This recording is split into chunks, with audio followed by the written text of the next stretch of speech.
देखो इस इंसान को भी चैन नहीं है। इतनी बारिश हो रही है पर मजाल है ये चैन से बैठ जाएं। जब तक गिर नहीं जाएगा इसे चैन नहीं आने वाला।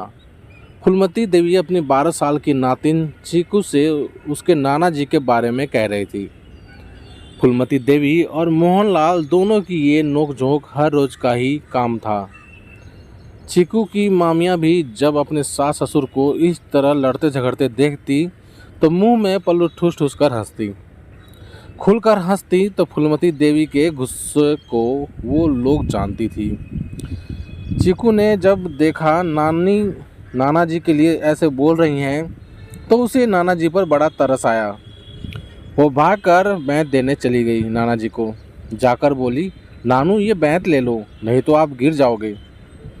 मोहनलाल जी नातिन से बैंत लेकर उसके सिर पर हाथ फेरते हुए बोले, जीती रह बिटिया।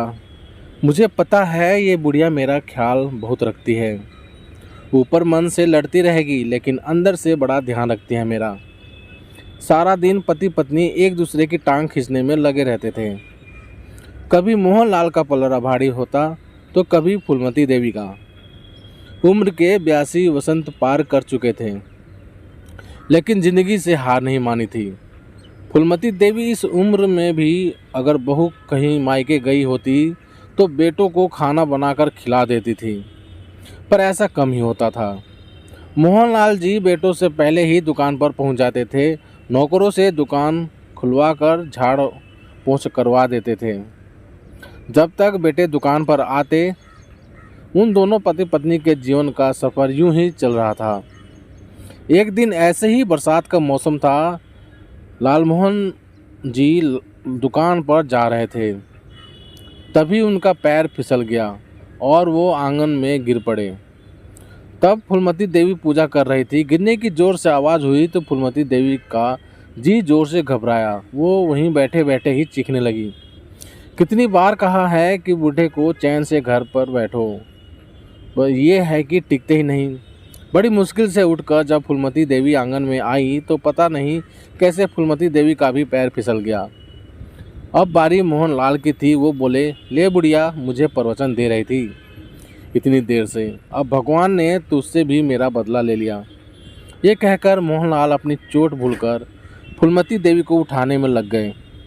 तभी फूलमती देवी बोली, है रहने दो, अभी अभी तो गिरे हो, मैं तो उठ जाऊंगी, आपका क्या हाल है, चोट तो नहीं लगी। इस तरह फूलमती देवी को फिक्र होती थी मोहनलाल की। मोहनलाल जी को पैर में गुम चोट लगी थी। शाम से ही कराहना चालू हो गया था उनका। अंदर कमरे में पड़ी फूलमती देवी को पति के कराहने की आवाज़ आ रही थी। बेटों ने खूब मालिश वगैरह कर दी थी, पर अभी तक मोहनलाल के पास उनकी पत्नी नहीं आई थी, क्योंकि उसे भी चोट लगी थी। शायद इसलिए ज़्यादा जोर से करा रहे थे मोहनलाल जी की।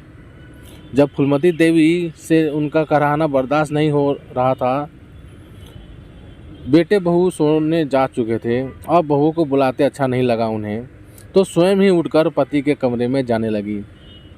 धीरे धीरे करके पति के पलंग के पास पहुंची और सिर पर हाथ रखते हुए बोली, अब दर्द कैसन है। मोहनलाल जैसे उनकी ही बाट जो रहे थे, आते ही बोले, मैं तो ठीक हो जाऊंगा, तू बता, तुझे तो चोट नहीं लगी ज़्यादा। बहू बता रही थी, पैर छिल गया है तेरा। दोनों पास बैठकर एक दूसरे का हाल पूछ रहे थे कि तभी जैसे ही फूलमती देवी उठी उन्हें चक्कर आया और वो धड़ाम से फर्श पर गिर गई। मोहनलाल जी के तो होश ही उड़ गए। बेटों को आवाज़ दी। बेटे आए तो पता चला कि फूलमती देवी तो परलोक सिधार गई हैं। मोहनलाल जी का तो जैसे जी ही निकल गया। अब बेटे बहुओं के सामने दहाड़ मारकर कैसे रोएं, बस अंदर ही अंदर आंसू पीते रहें। उनकी आंखों के सामने अर्थी बांधी जा रही थी उनकी धर्मपत्नी की। मन कर रहा था दहाड़े मारकर रोने का, पर बेटे क्या कहते। जब तक पत्नी का शव घर पर था तब तक तो किसी तरह संभाला अपने आप को। जैसे ही अर्थी उठने लगी, मोहनलाल जी को जैसे कुछ होने लगा। दर्द और दुख का अतिरेक हो गया था और वो फूलमती देवी के कफन को पकड़कर जोर जोर से रोने लगे। दर्द इतना था कि सहन ही न कर पाए। एक हिचकी आई और उनका भी परलोक गमन हो गया। आज मोहनलाल जी के घर से दो अर्थी जा रही थी। पति पत्नी जीवन के इस सफ़र को समाप्त कर एक लंबे सफ़र पर निकल चुके थे।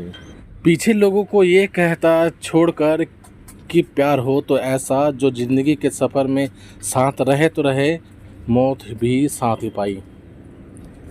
तो प्यारे दोस्तों, आप सभी को ये छोटी सी कहानी कैसी लगी प्लीज़ कमेंट करके हमें ज़रूर बताना। यदि कहानी आप सभी को पसंद आई हो तो लाइक करना, शेयर करना, चैनल पर नए हो चैनल को सब्सक्राइब भी जरूर कर देना। तो चलिए दोस्तों, मिलते हैं आप सभी से एक और नई कहानी के साथ। तब तक जय हिंद, वंदे मातरम।